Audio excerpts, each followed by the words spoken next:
सबसे पहले समझो, मेरी बात सुनो, सबसे पहले समझो कि रोमांटिक एज को, सबसे पहले समझो कि रोमांटिक एज को रोमांटिक रिवाइवल कहा जाता है। सबसे पहले ये जानो, रोमांटिक एज को रोमांटिक रिवाइवल कहा जाता है। ऐसा क्यों? और अब मेरे उसको स्टैंड को ऊंचा करो, स्टैंड को ऊंचा करो, स्टैंड को ऊंचा करो, टाइम मत खराब करो। आज का ये रोल टैक्सी वो सब आपका मैनर हो जाता है। Is this clear? हाँ, एलिजाबेथन एज में, एलिजाबेथन एज में क्या हुआ? हम इसको एक पॉइंट बना देते हैं, एलिजाबेथन एज। अब इसमें मैटर एंड मैनर दोनों ही सिंपल थे। प्यार के बारे में, प्रकृति के बारे में, भावनाओं के बारे में, सौंदर्य के बारे में, खुशियों के बारे में, ये एलिजाबेथन एज है आपका। अंडरस्टूड? एलिजाबेथन एज की खासियत है कि इसमें मैटर भी सरल था, लैंग्वेज मैनर भी सरल था। Is this clear to you? अब थोड़े समझदार कवि आ जाए। एलिजाबेथन एज के बीतते कुछ कवि आएंगे जो कहेंगे अरे इतनी सरल भाषा, इतनी सरल, इसमें तो कोई स्टैंडर्ड ही नहीं है। स्टैंडर्ड बढ़ाओ, स्टैंडर्ड बढ़ाओ लिटरेचर का। अब वो उनमें से जो समझदार कवि होंगे वो क्या करेंगे? मेटाफिजिकल कहलाएंगे।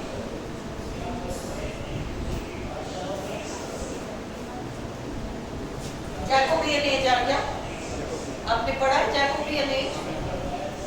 ये क्या करेंगे? एकदम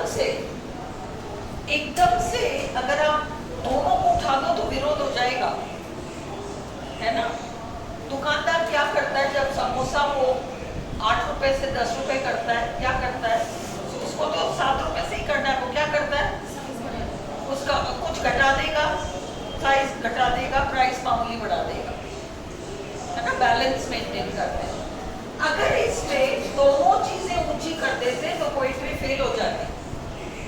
इसलिए कवियों ने क्या किया? मैटर तो सिंपल रखा, मैटर तो सिंपल ही रखा। जॉन डन ने क्या किया? प्यार के बारे में लिखा, प्रेमिका के बारे में, ये सब तो लिखा तो यहाँ पर लिखते थे, परंतु मैनर डिफिकल्ट कर दी। कौन समझे? वो सारे कंसीट, वो सब कठिन हो गया। मैटर तो सरल था, अंडरस्टूड, मैनर कठिन हो गया। समय आगे बढ़ा, थोड़े और समझदार कवि आए, उन्होंने कहा स्टैंडर्ड और बढ़ाओ साहब, और बढ़ाओ। ओके, ये लोग कहलाएंगे नियो क्लासिकल, ऑगस्टन। ओके, तो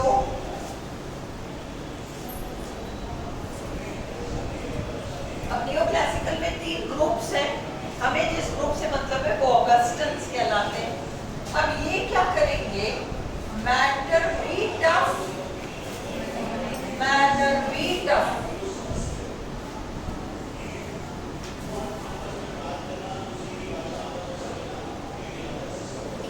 सनसेट मत कहो। सनसेट क्या होता है? सबको समझ में आता है सनसेट। रेडनिंग फीबे कहो, ताकि चक्कर तो खाए लोग की क्या बोला है, रेडनिंग फीबे। अंडरस्टूड? तो उन्होंने सब मैटर भी कर दिया बहुत कॉम्प्लेक्स और मैनर भी कर दिया बहुत कॉम्प्लेक्स, और लोग चक्कर ही खाते रहे और बहुत गड़बड़ हो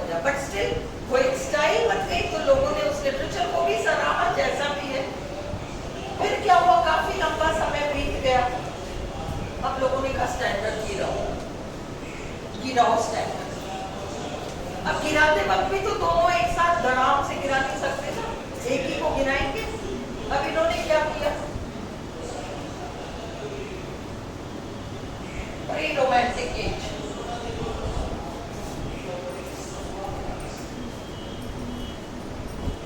जो यहाँ है वही यहाँ आएगा। इन्होंने मैटर को सरल कर दिया, but manner will be tough. Is it clear to you? Elegy written in a country churchyard. थी तो साधारण एक एलेजी, किसी के मरने पर या पूरे गांव वालों के मरने पर दुख प्रकट करती हुई कविता है। मैटर तो बहुत सरल है, हर एक लाइन में अलंकार है। मैनर टफ हो गया, ये आपका प्री रोमांटिक एज का। इससे तो बहुत सरल था पर फिर भी अभी भी टफ था। अब लोगों ने कहा और गिरा, और स्टैंडर्ड गिरा, और थोड़ा नीचे लाओ। अब क्या होगा,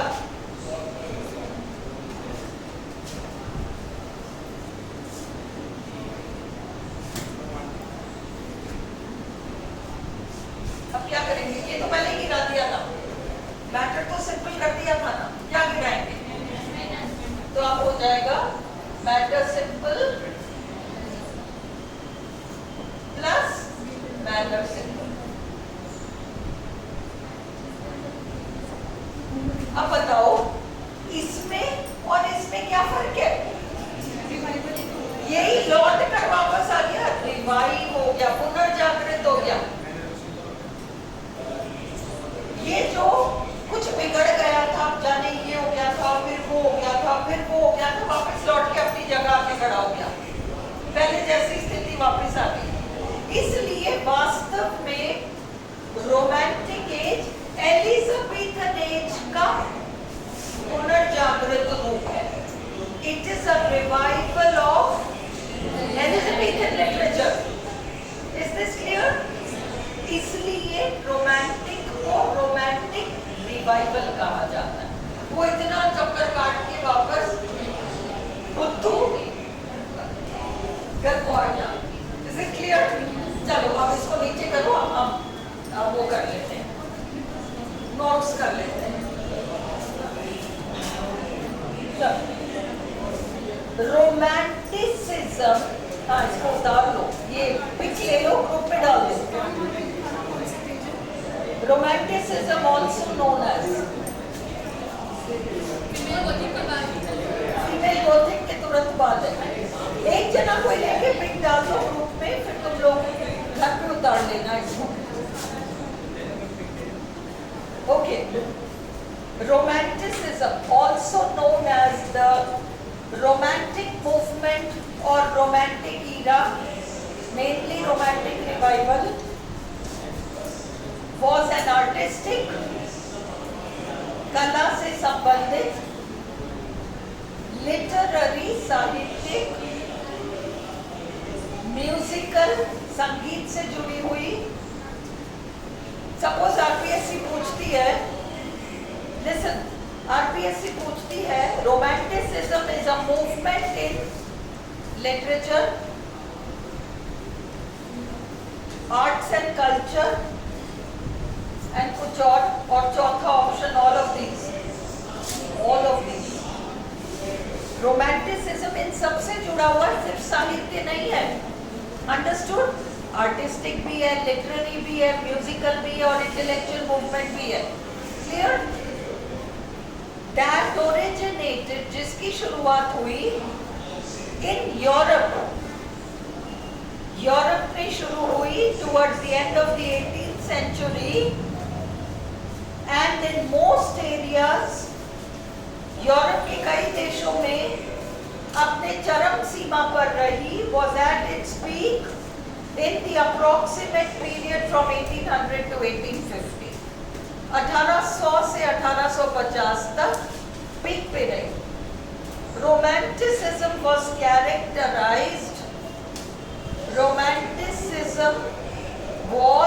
characterized रोमांटिसिज्म का खास फीचर था bye it's emphasis on emotion and individualism, भावनाओं पर और इंडिविजुअलिज्म। इंडिविजुअलिज्म व्यक्ति विशेष पर।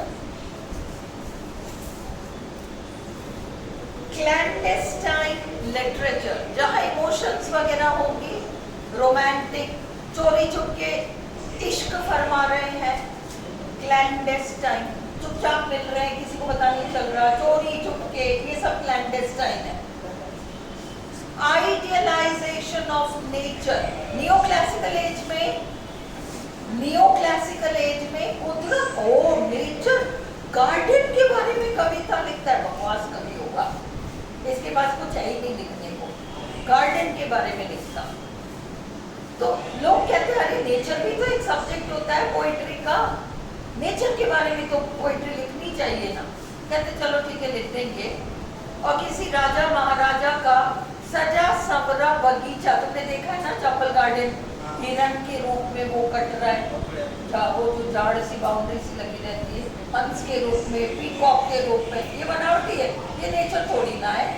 नेचर का मतलब नेचुरल है, या तो नेचर को भी आप तू बंद जा हम जैसे तेरे को मानना चाहते हैं, तो ये तो बनावटी हो गया ना। उस तरह की पोइट्री को वो लोग नेचर पोइट्री कहते थे न्यू क्लासिकल एज में। न्यू क्लासिकल एज की पोइट्री तो महलों की कहानी, कॉफी हाउसेस, क्लब्स, गांव में होता है क्या कॉफी हाउस और क्लब? नहीं होता ना। तो तुम्हें याद रखना पड़ेगा कि रोमांटिक एज का लिटरेचर का बैकग्राउंड सीन सारा बदल जाएगा, वो ग्रामीण बैकग्राउंड होगा, सिंपल लिविंग, कुटिया में रहने वाले लोग, सरल चीजें खाने वाले, सिंपल फूड खाने वाले लोग, सिंपल प्लेजर्स, क्रॉस जीरो खेल रहे हैं, ये नेचर है। और ये तुम्हें रोमांटिक लिटरेचर में मिलेगा। क्लब में कोई क्रॉस जीरो नहीं खेलेगा, वहां तो ताश खेलेगा। That is new classical literature. Rape of the lock याद करो जिन्होंने एमए पढ़ा है। Is it clear? ये डिफरेंस है। तो रोमांटिक एज का सब कुछ सिंपल होगा। ओके, और इसका सबसे बड़ा नारा है ईश्वर ने तो गांव बनाया, ये मनुष्य ने शहर बना दिए, है ना। God made the country, man made the town. ये रोमांटिक एज का नारा है ना। मैं तो आपको टेस्ट दूंगी हर एज के ऊपर जैसे, और जल्दी ही दे दूंगी, फर्स्ट ग्रेड के एग्जाम से पहले दूंगी, ताकि सभी लोग उस टेस्ट को तो एक बार कर लेंगे। फर्स्ट ग्रेड में भी सौरभ कह ही रहा था कि आप टॉपिक वाइज हमें टेस्ट दे दो, तो मैं ये एजेस के ऊपर तो दूंगी, है ना, क्योंकि उनके पोइट्री में वर्ड्सवर्थ वगैरह तुम लोग के है फर्स्ट ग्रेड में, तो तब तुम्हें ये नारे वारे मिल जाएंगे। ऑलराइट, तो अब idealisation of nature. Romantic age में प्रकृति को आदर्श माना गया। Idealisation of nature. विज्ञान को शक की नजरों से देखा गया है। Suspicion of science and industrialisation. ये जो औद्योगिक क्रांति आई, इसको शक की नजर से देखा क्या, ये क्या है, ये क्या कर रहे हैं लोग, मशीनों से वो काम करेंगे, करवाएंगे जो इंसान हाथ से करता है, तो इंसान क्या करेगा। शक की निगाह से देखी गई, विरोध किया गया इसका।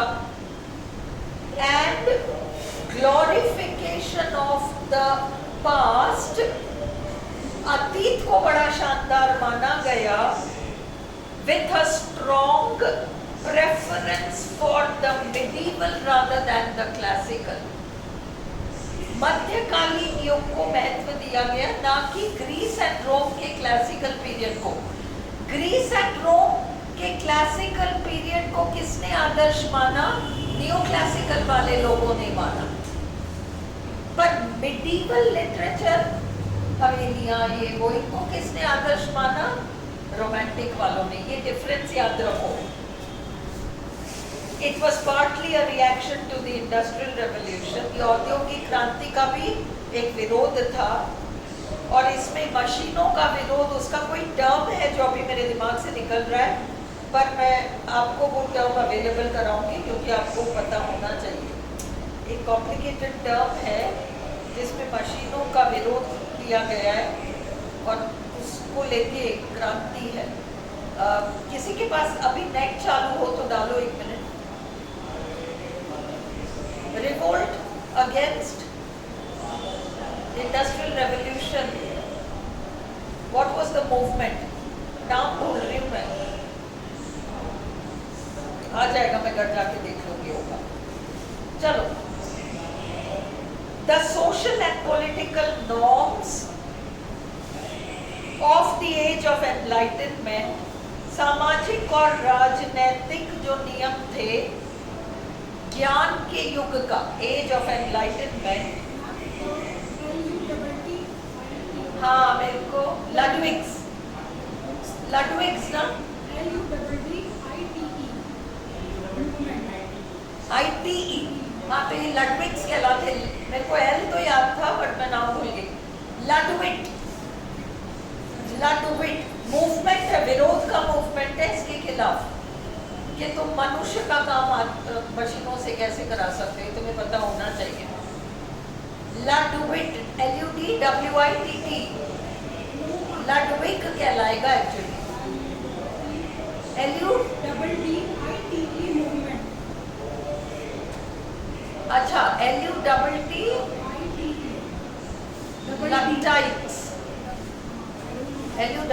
अब मेरे को कोई और नाम याद है, मैं घर जाकर चेक कर लूँ। छोड़ो। And the scientific rationalization of nature, विज्ञान को लेके बहुत, ये जो न्यू क्लासिकल एज और उसके बाद तो साइंस का एक इम्पोर्टेंस हुआ, रोमांटिक वालों ने उसका विरोध किया। It was embodied most strongly, romantic as को हम सबसे ज्यादा देखते हैं, embodied उसका रूप दिखता है, उसकी झलक दिखती है in the visual arts, paintings वगैरह में जो हम आंखों से देखते हैं। विजुअल आर्ट्स मतलब आंखों से देखी गई चीज, संगीत, music and literature, but had a strong impact on historiography. भाई जब किले हवेली की कहानियां होंगी तो मध्यकालीन कोई पुराना खानदान, उनकी हिस्ट्री वगैरह, education, chess, social sciences and the natural sciences, इन सब का विरोध जनरली किया गया। It had a significant and complex effect on politics, राजनीति पर इसका बहुत प्रभाव पड़ा। विथ रोमांटिक थिंकर्स, कुछ नए तरीके से सोचने वाले लोग आ गए। इन्फ्लुएंसिंग, ये सब कोई नहीं पूछेगा, ये सब सेकंड ग्रेड के लायक है भी नहीं। अब अगला,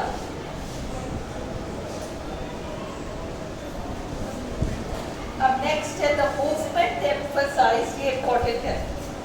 रोमांटिक मूवमेंट ने जोर दिया, रोमांटिक मूवमेंट ने जोर दिया, एम्फसाइज यानी जोर देना, इंटेंस इमोशन, गहरी भावनाओं को, as an authentic source of aesthetic experience. Aesthetic experience, सौंदर्य शास्त्र, मतलब ब्यूटीफुली किसी चीज को प्रकट करना, प्लेसिंग न्यू एम्फसिस, और अब नया जोर दिया गया ऑन सच इमोशंस, ऐसी भावनाओं पर जैसे डर, as fear, horror, terror and awe यानी रेस्पेक्ट भी, डर भी, ऐसी भावनाओं पर जोर दिया गया। Especially that experienced in confronting, जब हमारा सामना होता है नए अनुभवों से। देखो प्रकृति सुंदर है, नेचर इज ब्यूटीफुल, ये तो हम सबको पता है, पर क्या प्रकृति सुंदर लगती है जब एक भयंकर तूफान चलता है और एक गुफा में आप अकेले फंस गए और वहां उस गुफा के अंदर जो वो तूफानी हवा गोल गोल गोल गोल घूमती है जैसे कोई भूत घूम रहा हो, जोर जोर की आवाज आती है, तब प्रकृति सुंदर है क्या? प्रकृति बहुत भयानक है ना। तो सब चीजों का वर्णन होगा। न्यू एस्थेटिक कैटेगरी, सुंदरता को अनुभव करने के नए तरीके। Of the sublime and beauty of nature, nature का फुल डिस्क्रिप्शन। इट एलिवेटेड, इसने ऊंचा उठाया। Folk art and ancient custom, लोक कला और पुराने रीति रिवाजों को बहुत ऊंचा स्तर दिया।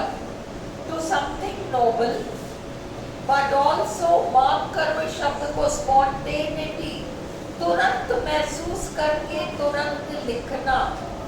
स्पॉन्टेनिटी ये बहुत इंपॉर्टेंट है रोमांटिक लिटरेचर में। एज अ डिजायरेबल कैरेक्टरिस्टिक, ये बहुत जरूरी एलिमेंट है। ये सारा आगे तुम छोड़ सकते हो। लास्ट में आओ। इट ऑल्सो प्रोमोटेड, रोमांटिसिज्म ने बढ़ावा दिया द इंडिविजुअल इमेजिनेशन। याद रखो, इमोशन, इमेजिनेशन, स्पॉन्टेनिटी, नेचर, ये सब रोमांटिसिज्म के मेन बातें हैं। इट ऑल्सो प्रोमोटेड, इसने बढ़ावा दिया द इंडिविजुअल इमेजिनेशन, व्यक्ति की कल्पना शक्ति को।